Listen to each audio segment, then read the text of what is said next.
Same ऐसे ही यही लाल बाग के राजा की प्रतिकृति वहाँ मुंबई में स्थापित होते हैं। यही हीरा जड़ित मुकुट शोभे तो भरा, यानी गणेश जी को हीरा जड़ित जो मुकुट है बहुत शोभता है। उसको बढ़ा करके इस बार हम लोगों ने 30 लाख का मुकुट स्पेशली मुंबई के जो कारीगर हैं वहाँ से बना करके मंगवा करके धारण कराया है। प्रभु राम जी के गर्भगृह में गणेश जी को स्थापित हम लोगों ने यहाँ कराया है। मेरी मौजूदगी इस वक्त गणेश चतुर्थी के दिन दरोगा राय पथ पर है और आसपास आपको ढेर सारे नज़ारे दिख रहे होंगे। ये गणेश जी की मूर्ति, आज यहाँ पर पहला दिन है, गणेश चतुर्थी के दिन मूर्ति बैठाई गई है और ये पूरा महाराष्ट्र मंडल के द्वारा किया गया है। ये आपको सजावट जो दिख रही है, ये सजावट दरअसल रामलला के थीम पर बनाया गया है। रामलला का जो गर्भगृह है उसी के थीम पर ये पूरी सजावट आपको दिखाई दे रही होगी। नारंगी और सफ़ेद रंग की पूरी सजावट की गई है। यहाँ महाराष्ट्र मंडल के द्वारा इस पूरे कार्यक्रम का आयोजन किया जाता है। 7 दिनों तक इस पूरे कार्यक्रम का आयोजन किया गया है, लगातार 7 दिनों तक चलता रहेगा। मेरे साथ संजय भोसले जी हैं, महाराष्ट्र मंडल के सेक्रेटरी हैं।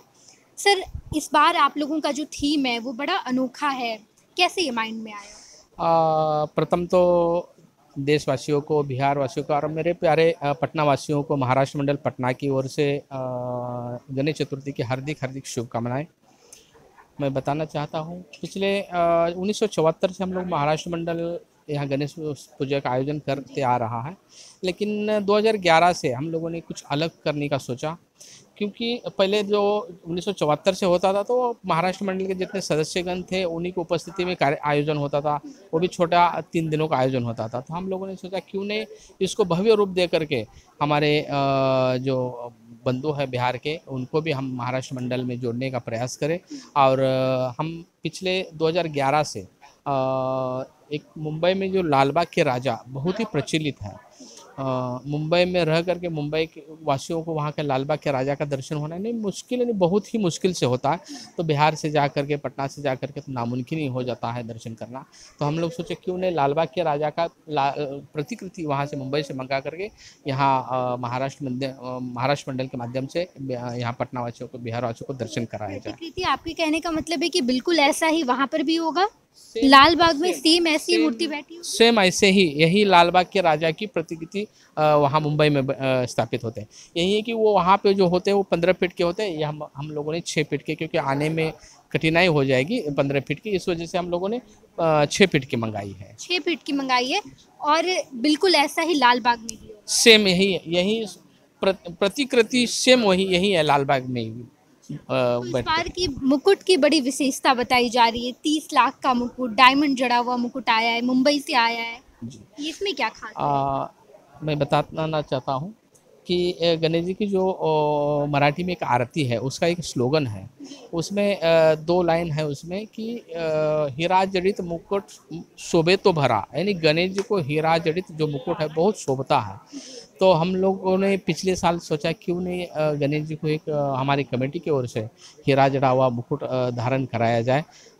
तो पिछले बार हम लोगों ने पहली बार 21 लाख का मुकुट धारण कराया था गणेश जी को, तो उसको बढ़ा करके इस बार हम लोगों ने 30 लाख का मुकुट स्पेशली मुंबई के जो कारीगर हैं वहाँ से बना करके मंगवा करके धारण कराया है।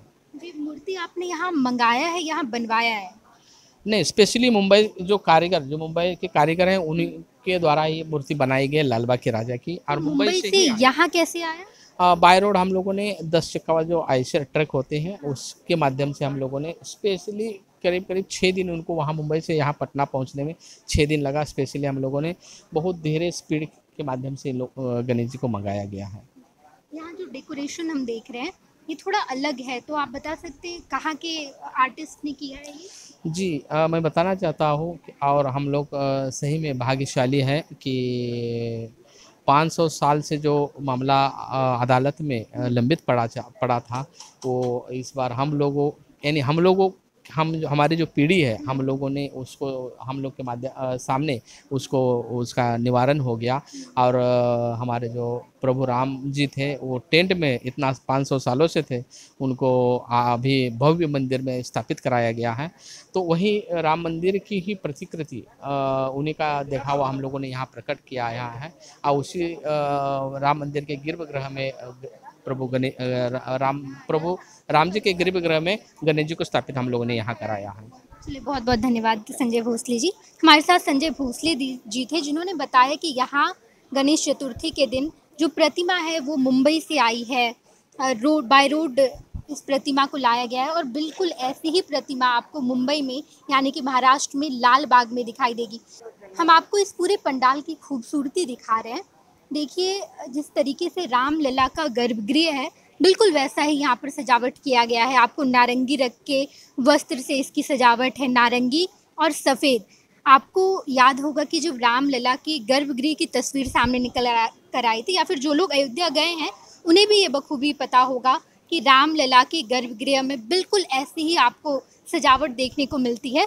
और वैसी ही सजावट इस वक्त राजधानी पटना की दरोगा राय पथ पर जो गणेश चतुर्थी मनाया जा रहा है, पंडाल बिल्कुल उसी के तर्ज पर है। और जो आपको ये मूर्ति दिखाई दे रही है, ये गणेश जी की मूर्ति, ये बिल्कुल ऐसी ही मूर्ति 15 फीट की मूर्ति आपको दिखाई देगी लाल बाग में। महाराष्ट्र के लाल बाग की प्रतिमा बिल्कुल ऐसी ही है और ऐसी ही प्रतिमा राजधानी पटना में आपको दिखाई दे रहा है। ये पूरा महाराष्ट्र मंडल के द्वारा किया गया है। महाराष्ट्र के लोग हैं जो राजधानी पटना में रहते हैं और उन लोगों ने इस पूरे कार्यक्रम का आयोजन किया है। पैनोरमा ग्रुप, जो सोचता है वो करता है। आपके अपने सपनों का आशियाना। ये लो, मुंह मीठा करो। आज मैंने अपना जॉब छोड़ दिया। अब हम पूर्णिया वापस जाएंगे। जॉब छोड़ दिया है? मतलब ये घर कैसे चलेगा? हम करेंगे क्या? और माँ बाबूजी क्या बोलेंगे? इसलिए मैं एक और मिठाई का डब्बा लाया। अपने बिजनेस के लिए लोन अप्रूव हो गया। अरे, लोन अप्रूव हो गया वो तो ठीक है, लेकिन पूर्णिया में हम रहेंगे कहाँ? अपना घर भी तो नहीं है वहां। इसलिए तो एक और मिठाई का डब्बा अलग से लाया हूं।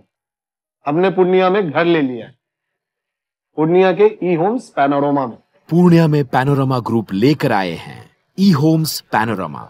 बड़ा घर, आलीशान जिंदगी और अत्याधुनिक सुविधाओं के संग। अरे अरे, अब क्यों मुंह मीठा करवा रही हो? क्योंकि हम घर वापसी जो कर रहे हैं। घर वापसी की खुशी पूर्णिया में ई होम्स पैनोरमा के संग। E homes panorama, luxurious lifestyle redefined.